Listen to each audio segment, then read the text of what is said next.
What's up, guys? We continue from where we left. Yeah, we left at where pregnancy has happened. You have failed to protect yourself before, and 2 weeks after, maybe no menses, no periods. Hey, umepima you are positive pregnancy. This thing, by the way, it has a lot of implications, and the ladies, you can attest in the comment section. Number one is, what happens, ndio mtu afikiria about abortion is, mzazi atasema aje? When you are youth, you are not married, you still rely on your parents for financial support, kama uko shule maybe. Yeah, and many parents are very tough, of which I would like to talk to our parents. No matter what happens, we are still your children, and that is something that will never disconnect from. It is a bond. Like family is something that will last forever. No matter where you are, where someone goes, it's family and remains family.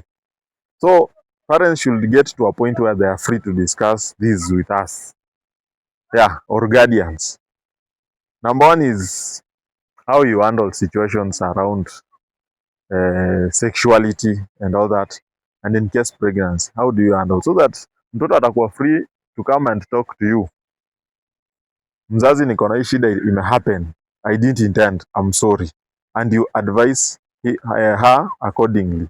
Or if is the boy has impregnated someone, you advise accordingly. Not saying that now you get a home elsewhere. Remember that once is your child, and he is not going anywhere.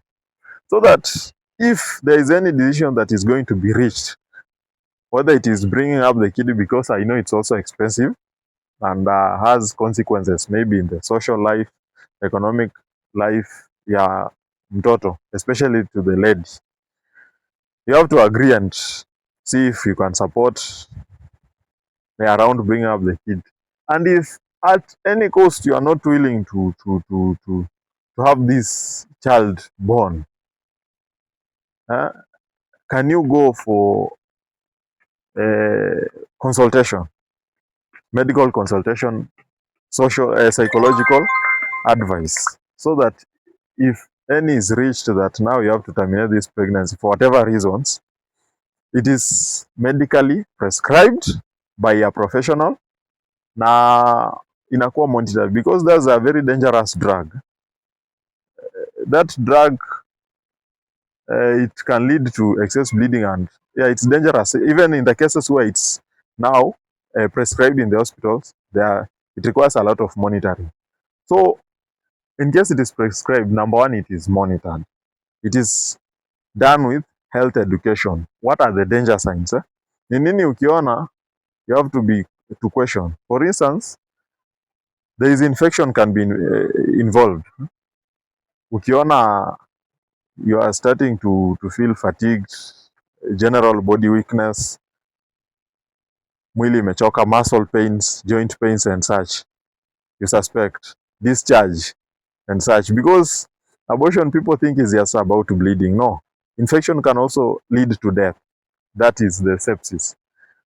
So health education is very important in such a case, and in any other medical course, leave alone abortion or termination of pregnancy.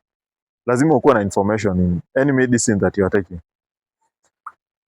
Yeah, you have been educated. In case you take that pill, is it monitored? Yeah? Are you free to get to the hospital? You see, the challenge that happens is mtu anachukua dawa mashinani, mwanafunzi ama boyfriend yako ndiye amekuletea that drug, yeye mwenyewe aliiba mahali ama iliibwa illegally. So you get a complication.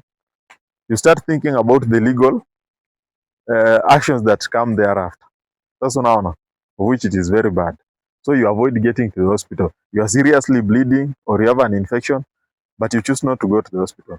That's how a death comes about. So always ensure that you follow the correct channel. The next video, we shall talk about the other things, yeah, and other health concerns. Thank you guys for watching. See you in the comments. Raise issues. Thank you.